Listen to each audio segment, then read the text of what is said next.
Bueno, empecemos por definir qué es un isómero.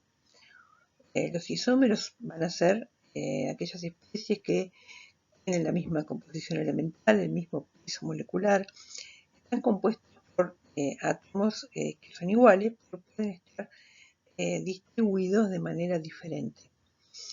Generalmente no son superponibles, salvo alguna excepción, y tienen el mismo número de átomos. Tenemos varios tipos de isómeros que los podemos dividir de una manera en dos partes importantes: la estructural y la estereoisomería.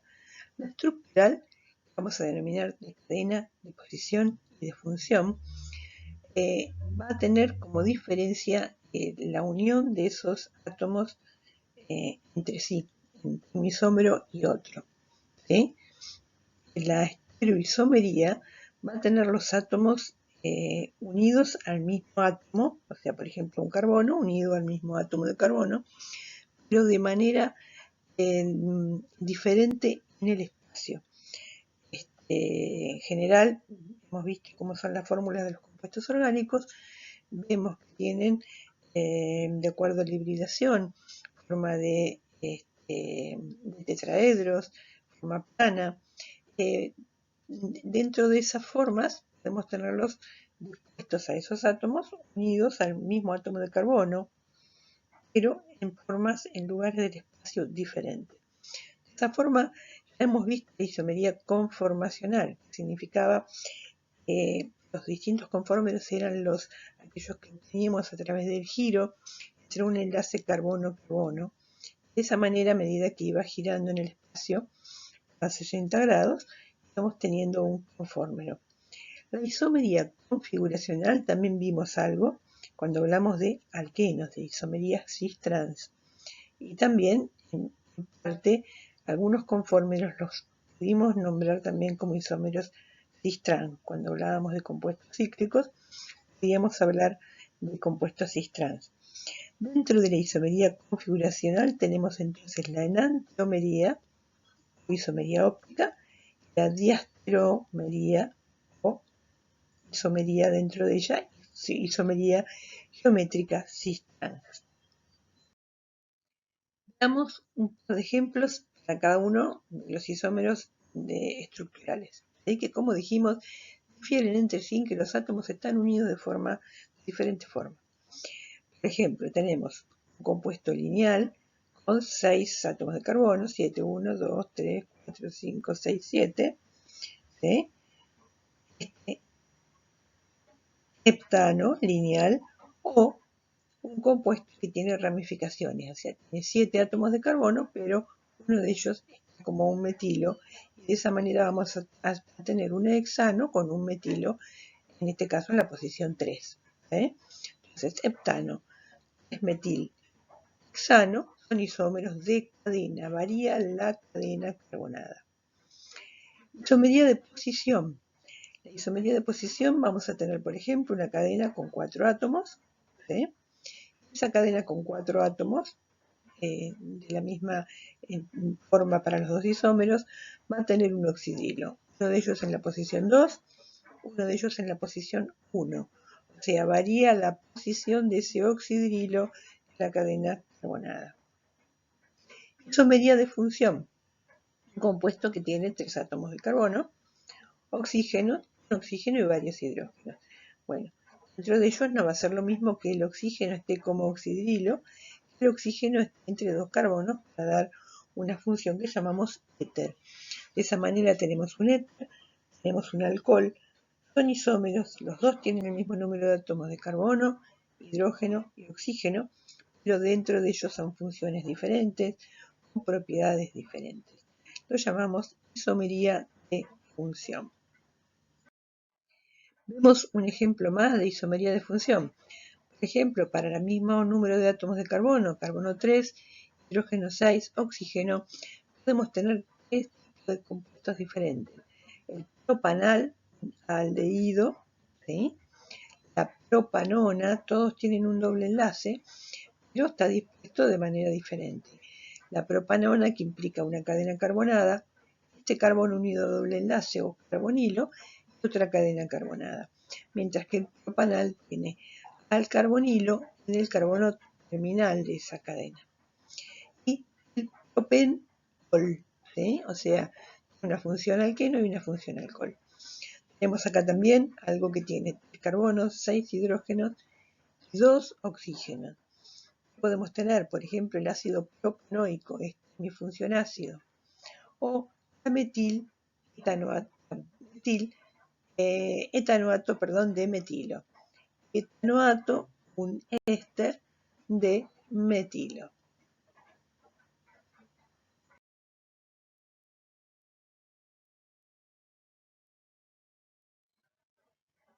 Dentro de los estereoisómeros vamos a tener, como dijimos ya, los isómeros conformacionales, que los teníamos por rotación, por ejemplo, entre estos dos enlaces, ¿sí?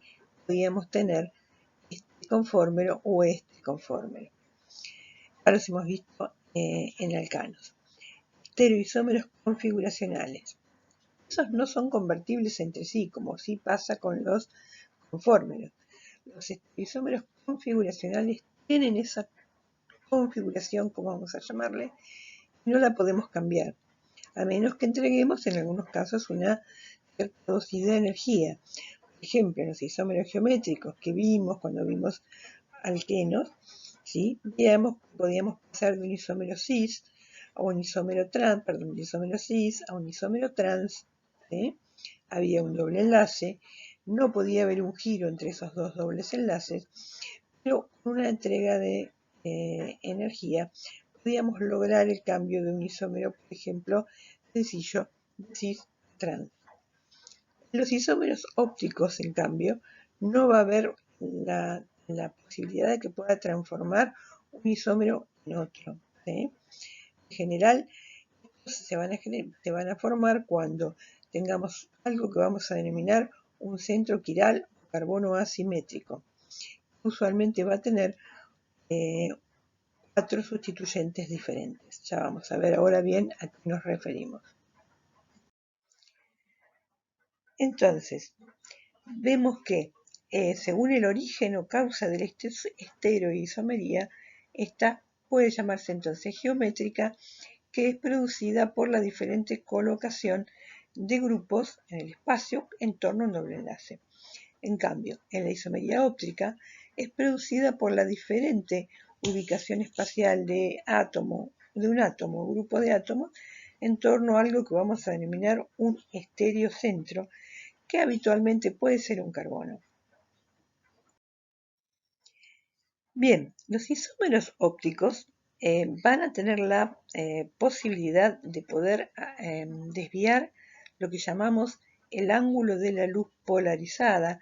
Va a ser una de las pocas cosas que van a diferenciar, lo único que va a poder diferenciar dos isómeros ópticos entre sí, que van a poder desviar la luz polarizada un cierto ángulo, mientras que el otro la va a desviar en un ángulo opuesto. Ya vamos a ver bien a qué nos referimos. Bueno, recordemos que era la luz polarizada. Era que un conjunto de ondas luminosas que vibraban todas en un solo plano, mientras que la luz no polarizada presentaba el plano de vibración en varios planos, en todos los planos. ¿Sí? De esa manera nuestra fuente luminosa va a pasar por algo que llamamos un polarizador, ¿sí? Y que solo va a dejar pasar la luz polarizada en un cierto plano, ¿sí? En este caso polarizada verticalmente. En este tubo que llamamos tubo analizador tenemos a una muestra con una concentración dada.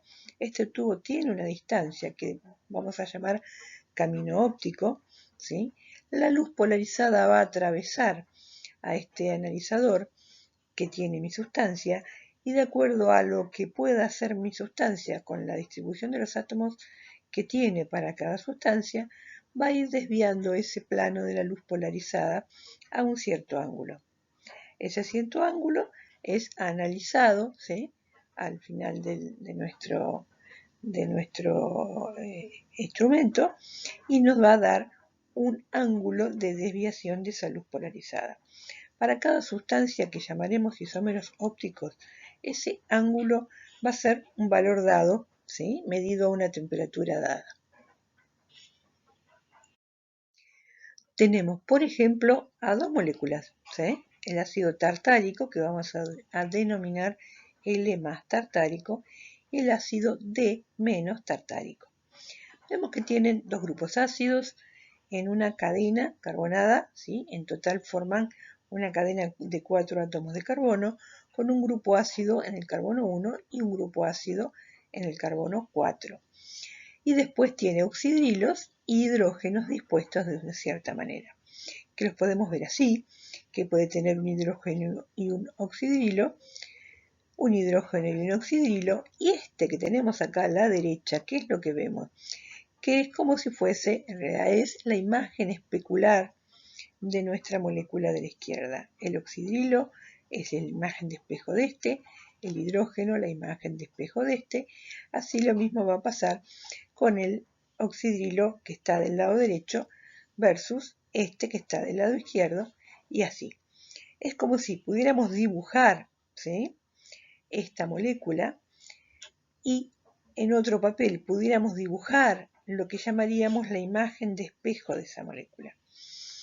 Esas dos van a ser, por ejemplo, ¿sí?, para el caso del ácido tartárico, dos cristales que, si uno los puede mirar en un microscopio, tienen forma de imágenes especulares entre sí, ¿sí?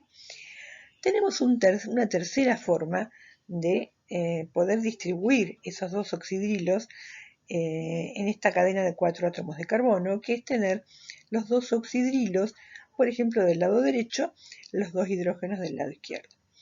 Podría, igual que en la molécula anterior, hacer una imagen especular y tener un esqueleto carbonado, los dos oxidrilos que apuntarían hacia la izquierda y los dos hidrógenos que apuntarían hacia la derecha, perdón.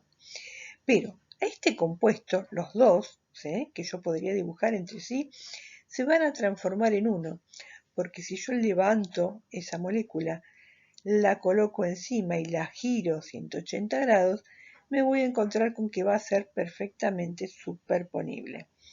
Después en el seminario vamos a hacer la prueba con un par de papeles, ¿sí?, con el dibujo de las moléculas en ellos, y vamos a ver que en este caso, si yo dibujo esta molécula, la levanto, la coloco encima de esta, ¿sí?, como si yo pusiese un papel arriba de otro, y lo giro, no voy a lograr la superposición de esta molécula con esta molécula, ¿sí? Bien.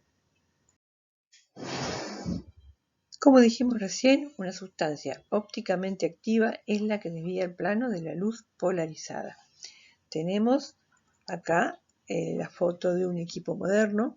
Vamos a ver en otra diapositiva un equipo más antiguo, eran equipos más grandes, más pesados. Estos son hoy en día más prácticos, como todo lo más moderno. Como vimos ya en el esquema anterior, ¿sí?, ¿qué es lo que mide un polarímetro? La rotación específica de la muestra, que va a ser igual a ¿qué? Alfa va a ser mi rotación específica a una cierta temperatura empleando luz de sodio, y esta D implica que es la línea D del sodio, ¿sí?, que está hecha empleando luz de sodio.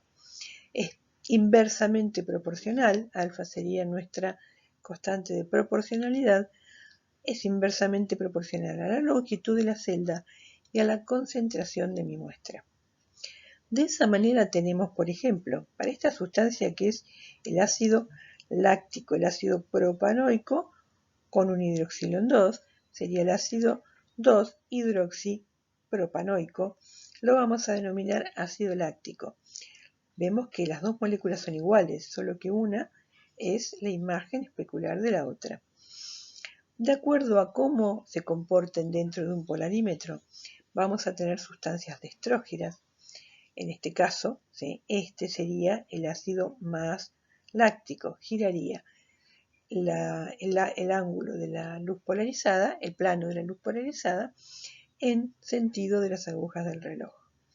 Mientras que una sustancia levógira desviaría el ángulo de la luz polarizada en sentido contrario de las agujas del reloj.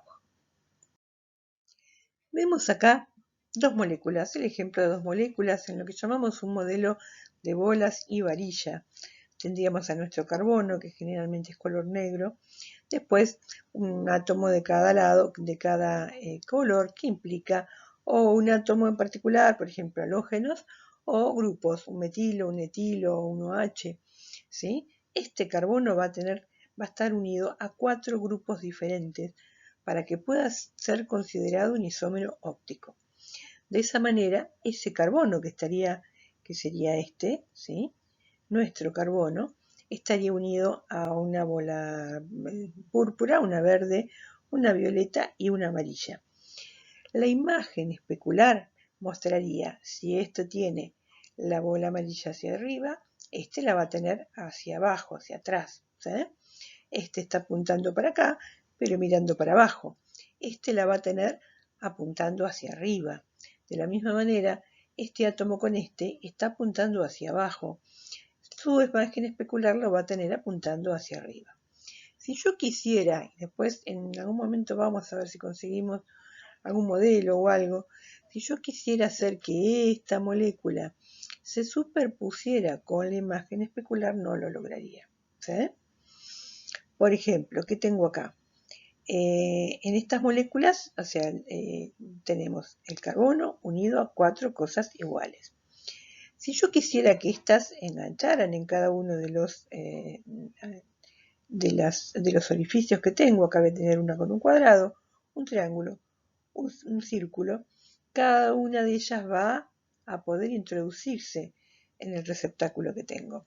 Supongamos que yo ahora tengo la imagen especular y tengo la misma plantilla con los mismos orificios. Esa imagen especular va a tener ahora, en el lugar donde estaba el cuadrado, va a tener mi bolita verde. En el lugar donde estaba la bola verde, ¿sí? Va a tener ahora el cuadrado.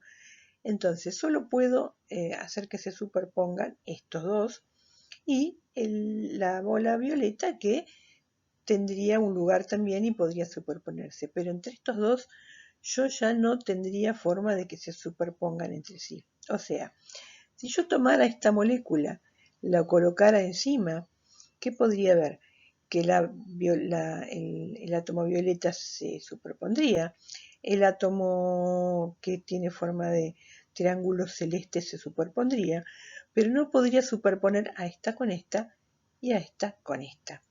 A eso llamamos que son moléculas que son imágenes especulares, pero que no son superponibles, y eso es lo que va a hacer que sean considerados isómeros ópticos. Cada uno de ellos va a hacer rotar la luz polarizada hacia un ángulo opuesto. Por ejemplo, 30 grados, para decir un valor cualquiera. Esta lo va a girar menos 30 grados. Uno va a ser dextrógiro, el otro va a ser levógiro. ¿Quién fue el que hizo un avance muy grande en su momento? Fue Pasteur, ¿sí? En este tema. Pasteur, tomando una sustancia que era tartrato de sodio y amonio, y aprovechando muchas cosas, eran sólidos, cristalinos,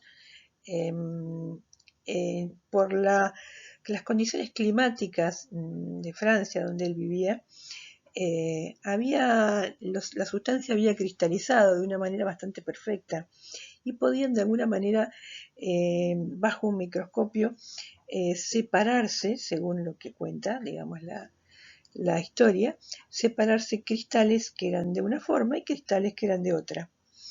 Él los separó en 2 montoncitos con bastante paciencia, supongo, y bastante tiempo.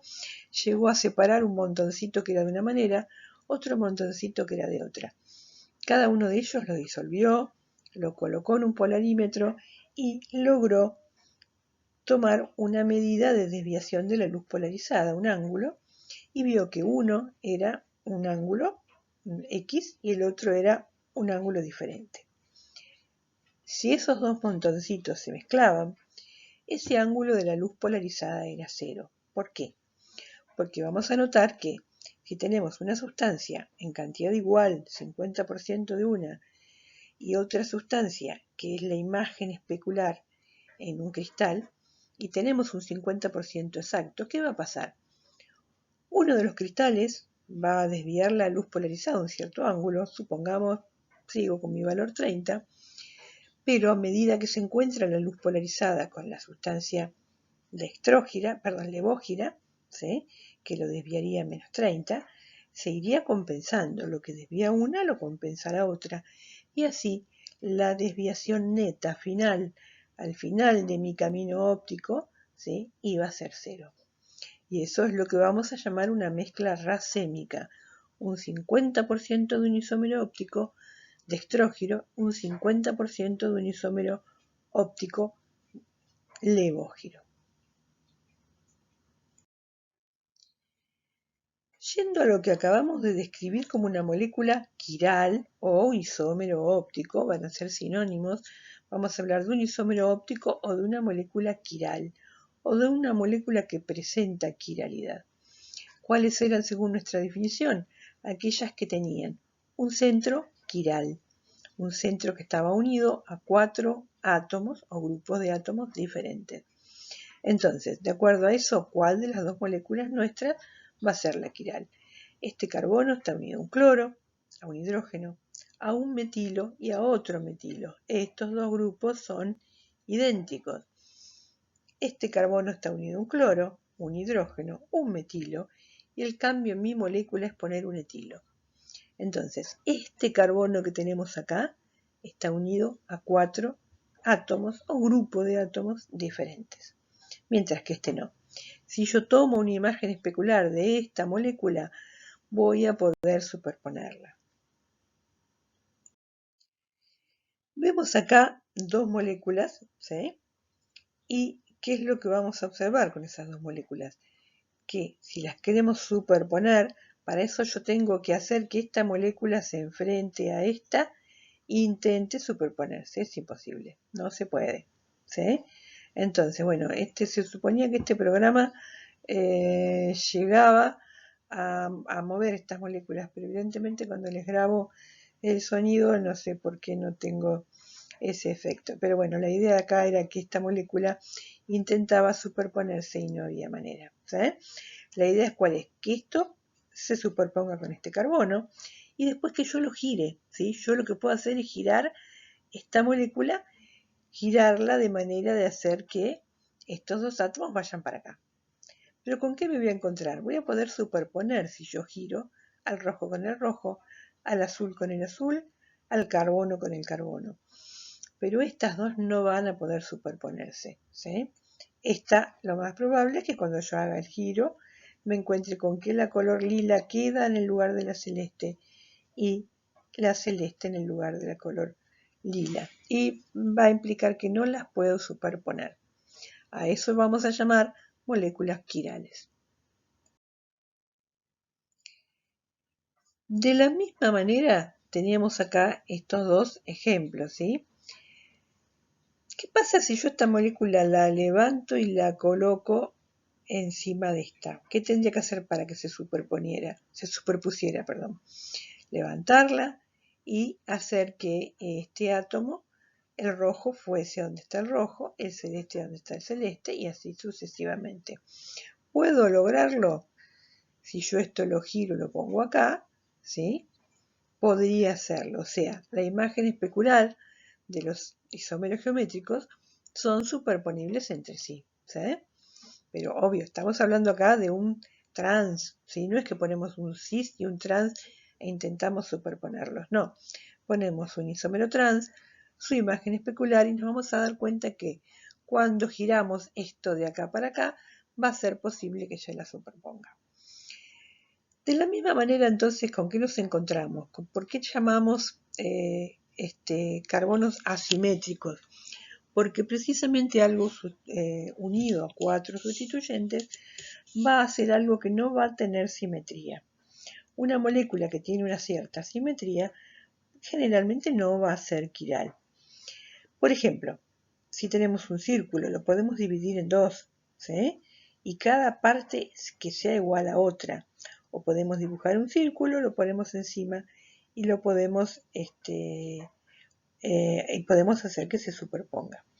De la misma manera, si tuviéramos dos mariposas, podría poner una encima de la otra. ¿Qué es lo que vamos a ver para una molécula que es no quiral, que tienen un plano de simetría? Yo puedo partir este círculo en dos, las dos mitades son iguales.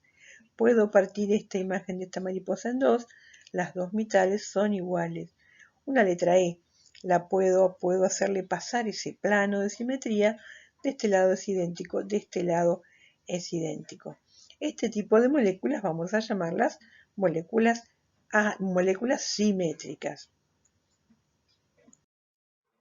De esta manera, como resumen, vamos a tener que las moléculas no quirales van a ser entre sí imágenes especulares superponibles una con la otra, mientras que las no quirales van a ser imágenes especulares no superponibles. ¿Sí? En general, los dos enantiómeros van a desviar el plano de la luz polarizada en la misma magnitud, pero en sentidos opuestos.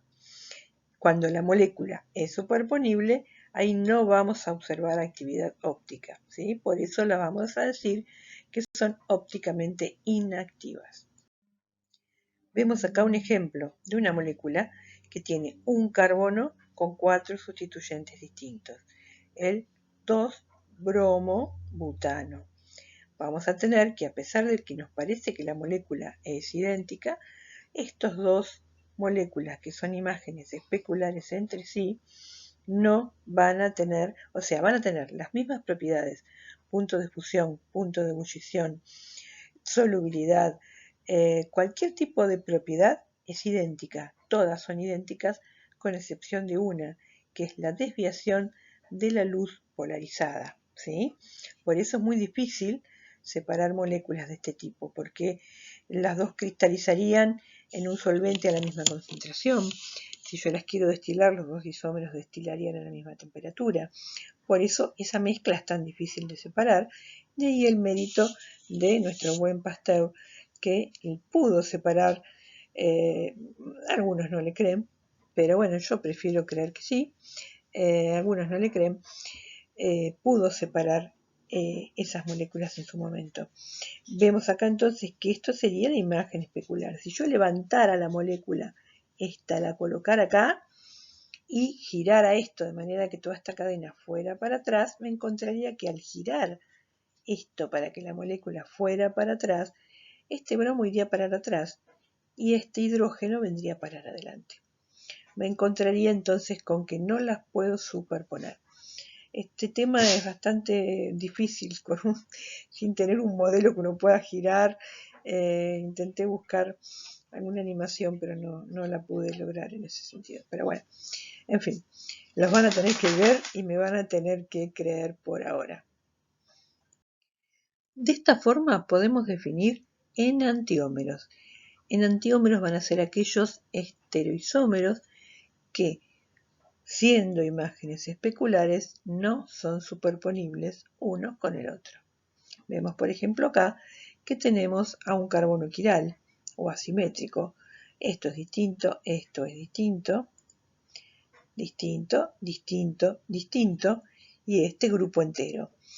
Vamos a este carbono también lo vamos a llamar asimétrico o quiral, porque tiene esto distinto, no importa que sea parecido a los del carbono adyacente, tienen que ser distintos entre sí para este carbono. Una lila, una roja, una celeste y todo este grupo. Acá pasa lo mismo, roja, lila, celeste, azul y todo este grupo. Entonces, cuando son imágenes especulares no superponibles, se denominan enantiómeros. Bien, todas las moléculas en general que tengan un estereocentro, un solo carbono quiral, van a ser quirales.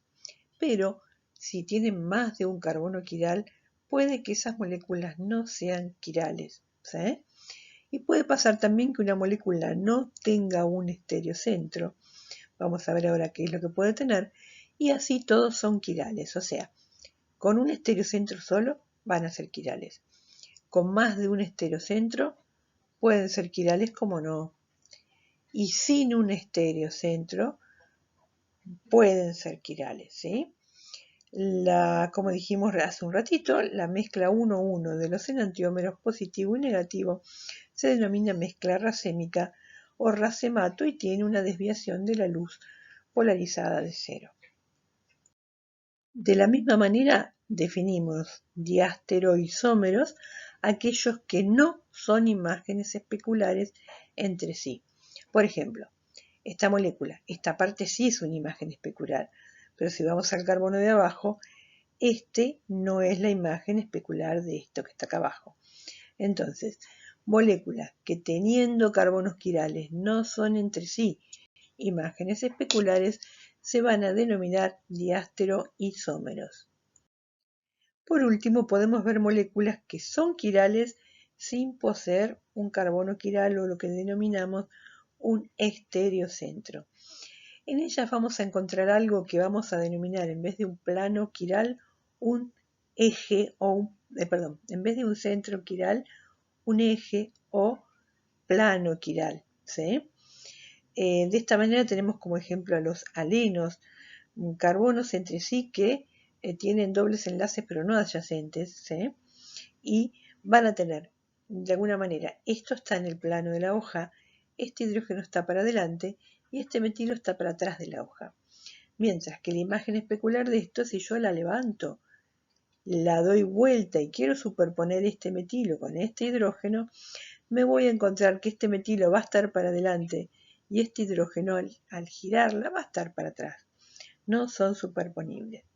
De la misma manera, bifenilos y binaftilos van a ser moléculas que sin tener carbonos quirales van a tener actividad óptica. Bueno, ¿cómo hacemos para ver, cómo llamamos a ese carbono que es una imagen especular no superponible? O sea, ¿cómo llamamos a esos isómeros? Aparte de denominarlos dextrógeros o levógeros, de acuerdo a cómo alteran el ángulo de la luz polarizada, tenemos que darle un nombre para que puedan ser nombrados junto con su nombre de IUPAC. Para eso tenemos que darle la configuración a lo que llamamos el estereocentro. Lo vamos a denominar R y S, ¿sí? Para denominarlo R y S nos tenemos que adecuar a ciertas reglas, las reglas de Kahn, Ingold y Prelog, que fueron publicadas alrededor del año 1966, más o menos, por ahí, que de alguna manera hicieron una serie de reglas que permitían darle una prioridad a cada uno de esos sustituyentes, ¿sí? De esa manera establecieron varias reglas y ¿qué es lo que dijeron? Les iban a dar una prioridad mayor, un 1, un 2, acá bueno A, B, C, D, iban a llamar 1, 2, 3, 4, al de mayor prioridad íbamos a llamarlo como 1, y de acuerdo que estuvieran ese 1, 2, 3, estuvieran girando, o sea, para nombrarlo, yo pudiera ir en torno a las agujas del reloj, me iba a encontrar con que teníamos una configuración R, ¿sí? Pero ahora, ¿qué pasa? Acá yo ya tengo 3 sustituyentes, ¿dónde está el cuarto? Para hacer esto yo tengo que colocar a ese cuarto atrás de la hoja. Es como si yo tomara a este D con la mano, a esta D la tomara con la mano y mostrara los 3 sustituyentes que me quedan. ¿Qué me queda? El A arriba, el B a la derecha y el C a la izquierda, ¿sí? En cambio, si yo tomo este de acá, ¿sí? Yo voy a tomar el más chiquitito, tomo este D con la mano, ¿y qué me va a quedar? El A arriba, el B a la izquierda, el C a la derecha. Ahora bien, para ir de 1, 2 a 3 o de A a B a C, ¿sí? Yo en este caso tengo que ir en el sentido horario. En cambio, para el átomo de la derecha, ¿sí? Tengo que ir en sentido antihorario. Cuando vamos en sentido horario, vamos a denominar la configuración de ese carbono como R. Cuando vamos en sentido antihorario, como S. Bien, ahora, ¿cómo hacemos para darle la configuración a cada uno de los átomos o grupos de átomos? Esa mayor prioridad, o sea, lo que yo llamaría A o llamaría 1, el de mayor prioridad, va a ser dado por número atómico, de mayor número atómico el número 1, de número atómico creciente, decreciente el 2, y así sucesivamente. O sea, a medida que voy de la A a la B a la C, donde la A, o repito, puede ser 1, 2, 3, donde el 1 es el de mayor prioridad, ese 1 va a tener el mayor número atómico del átomo directamente unido a mi carbono.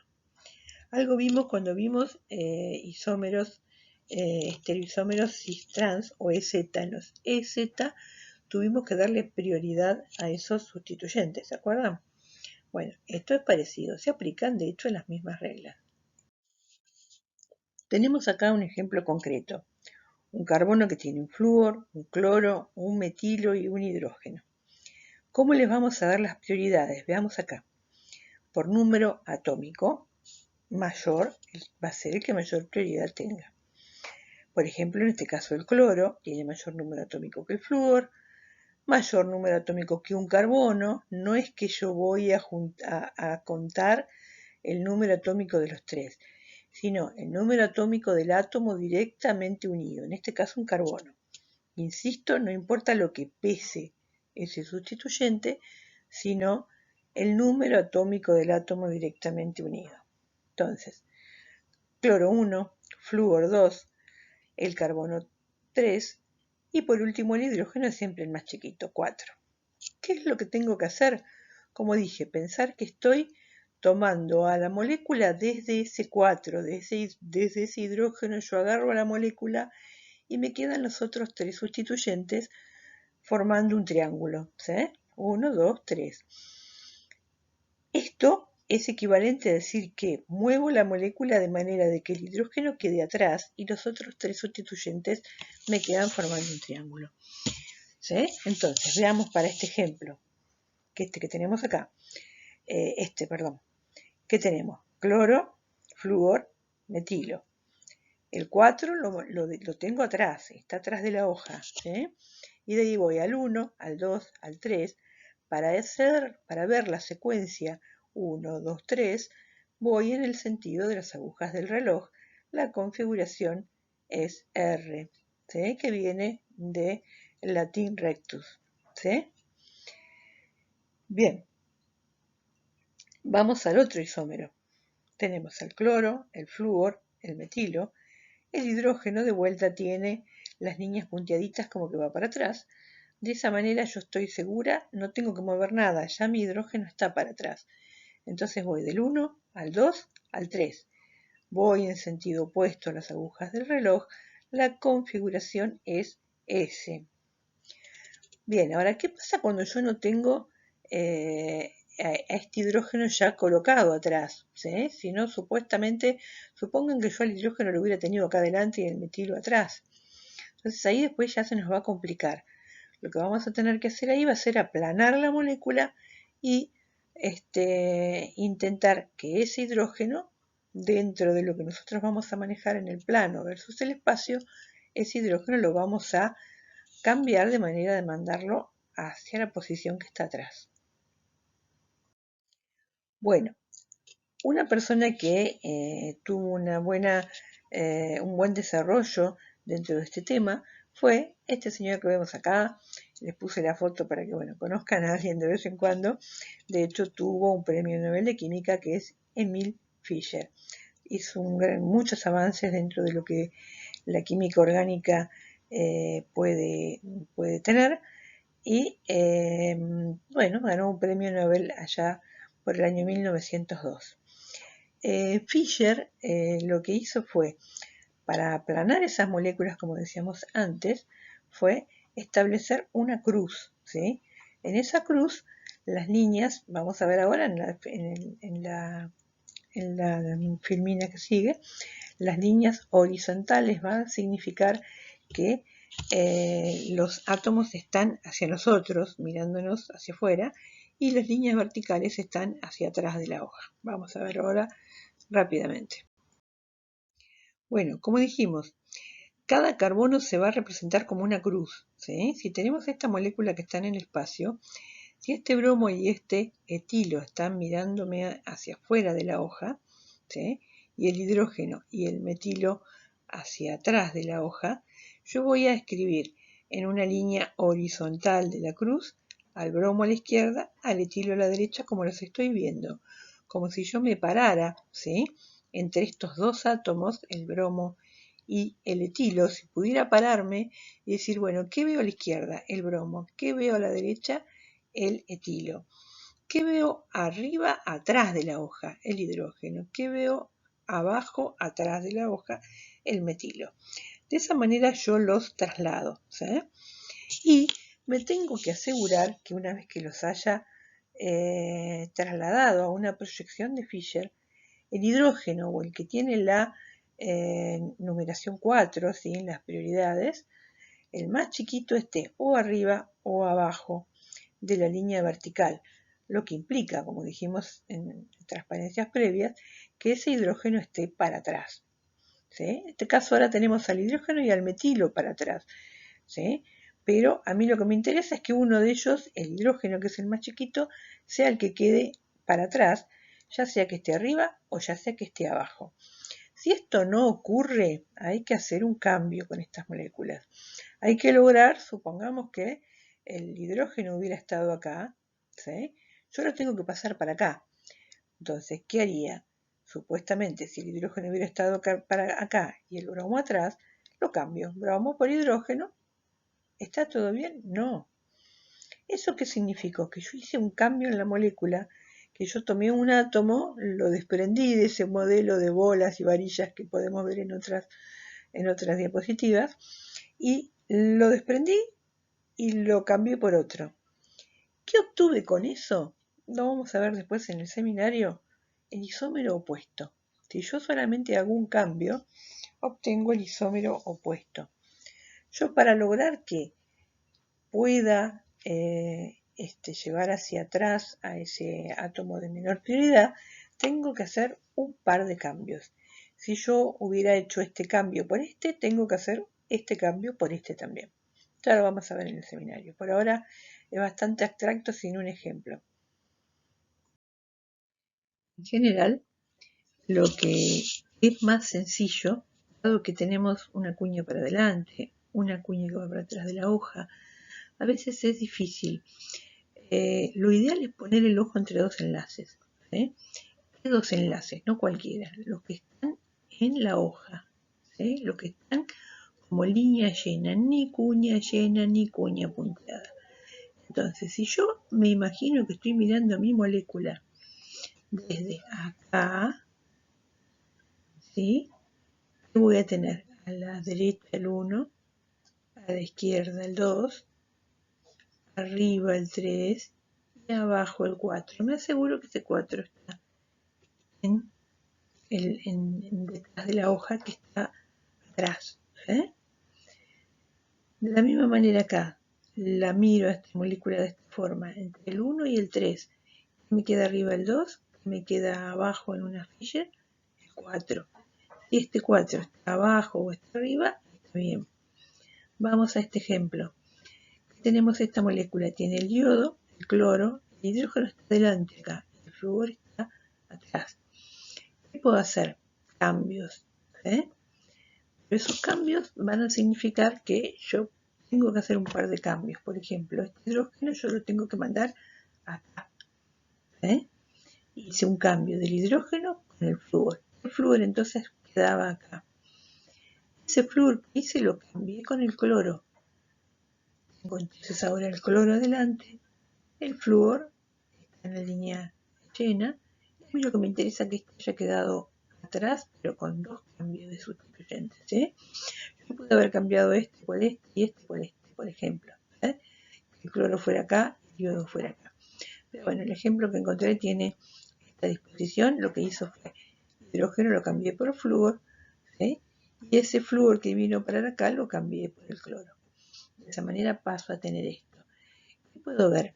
Si yo pongo mi ojo entre el yodo y el cloro, voy a una Fisher. Yodo a la izquierda, cloro a la derecha. Hidrógeno atrás, pero arriba, flúor atrás, pero abajo. Esto en una Fisher, ¿sí? Estas dos cuñas llenas y punteadas son las que van arriba si es llena, abajo si es punteada. Entonces me queda el yodo, que es el 1, sigue el cloro, tercero el flúor, el hidrógeno está atrás, esto tiene configuración R. Vemos si con los cambios me quedó igual.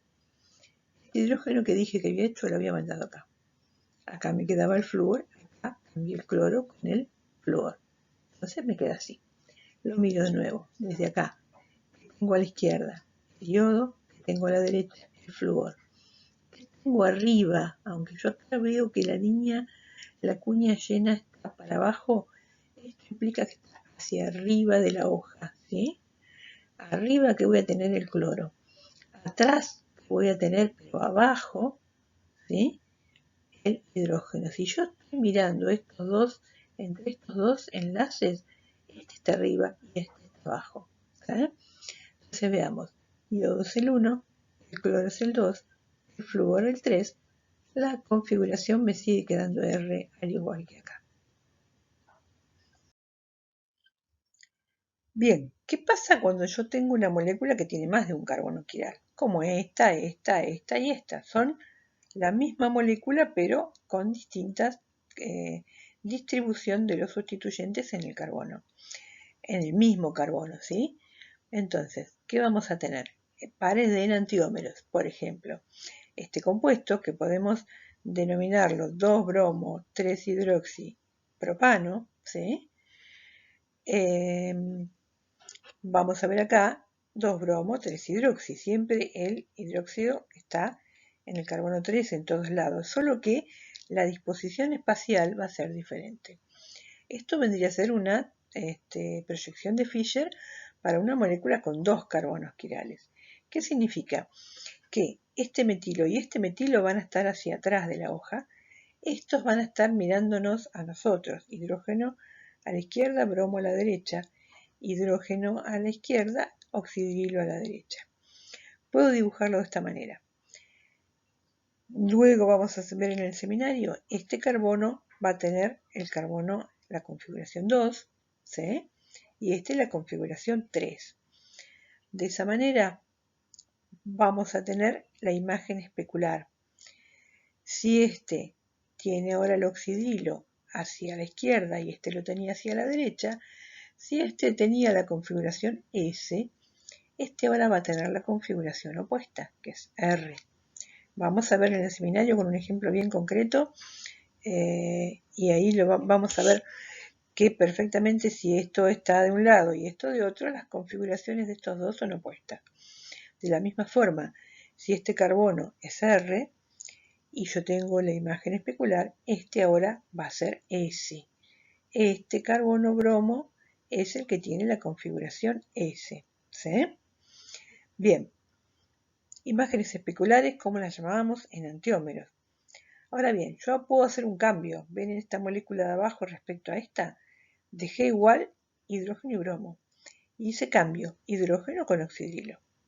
Como les dije hoy, si yo solamente hago un solo cambio, voy a tener un isómero opuesto, ¿sí? Hice un solo cambio, ¿dónde? En este carbono de arriba, ¿sí?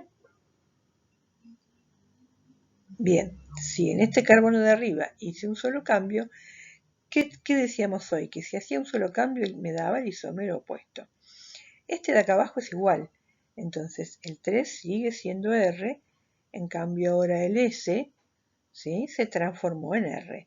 Cambié el sustituyente del lugar, es igual a este ahora es R, ¿sí? Bien, ¿qué pasa con este? Tiene la imagen especular. Esta imagen especular entonces va a ser todo lo opuesto. Si este era 2R, 3R, este va a ser 2S, 3S. De esta manera entonces vemos que este es un par de enantiómeros, este es un par de enantiómeros, y entre ellos, ¿qué son? Este con este no son imágenes especulares, son diasterómeros. Este con este, diasterómeros. Este con este, en diagonal. Fijémonos, no son imágenes especulares.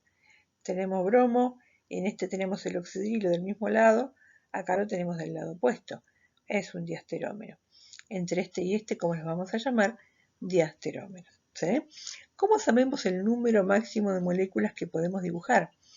Si tenemos un número dado de carbonos quirales o asimétricos, ese número de isómeros que podemos calcular es 2 a la n, donde n es el número de carbonos quirales. Por ejemplo, acá tengo 2 carbonos quirales. 2 al cuadrado es 4, o sea que puedo dibujar como máximo 4 isómeros, ¿sí? 4 estereoisómeros.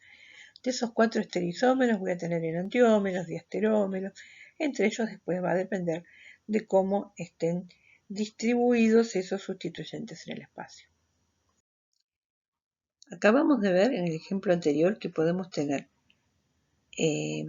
enantiómeros, diasterómeros. Pero a su vez vamos a tener algo que vamos a denominar meso, compuestos meso. Veamos qué es un compuesto meso. En el caso del ácido tartárico, este ácido que tenemos acá, el 2,3-dihidroxidibutanoico, ¿sí? O butanodioico, tiene 2 estereocentros. Entonces, si hacemos la cuenta, 2 al cuadrado debería tener que escribir 4 isómeros, ¿sí? De esa manera se puede encontrar experimentalmente 2 isómeros ópticos, el ácido más tartárico, el ácido menos tartárico. Como podemos ver, mismo punto de fusión, él solo va a diferenciarse en el ángulo de desviación de la luz polarizada, más 12 grados, menos 12 grados, y vemos que el mesotartárico tiene 0 grados. Si los dibujamos, vamos a ver por qué de 4 posibles isómeros tenemos solamente 3. Nuestro ácido. Un ácido arriba, un ácido abajo, el oxidilo, por ejemplo, a la derecha, el otro oxidilo a la izquierda. Si le sacamos la configuración después, veremos que nos da R y R. Bien, la imagen especular, ¿qué sería? Aquella que tiene el oxidilo a la izquierda, el hidrógeno a la derecha en el carbono de abajo y el oxidilo a la derecha. ¿Saben? Hidrógeno a la izquierda, oxidilo a la derecha. Esta sería la imagen especular. Sería el ácido 2S, 3S menos tartárico. ¿Qué otra forma hay de poner los oxidrilos? Que estén los dos del mismo lado y los dos hidrógenos del mismo lado. Los dos a la derecha, 2 hidrógenos a la izquierda. El isómero que podríamos dibujar como su imagen especular.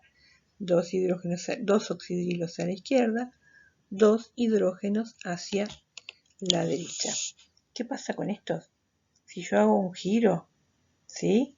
Como los dos átomos de abajo, los dos grupos de átomos de abajo son idénticos, cuando yo los giro, para que este carboxilo gire y este oxidrilo que está acá vaya a la derecha, estas dos moléculas se superponen entre sí. O sea, estas son dos imágenes especulares superponibles. En el seminario lo vamos a demostrar con la molécula dibujada en 2 papeles donde yo voy a poder levantar, poner una arriba de la otra, girar y ver que en algún momento se superponen.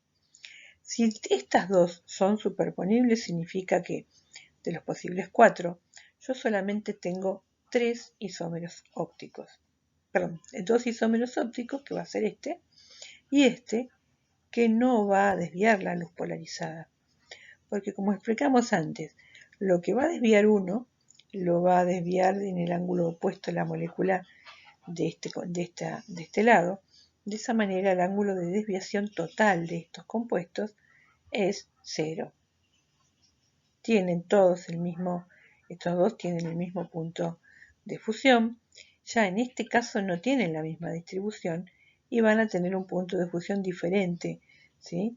Porque acá hay una mezcla de dos compuestos.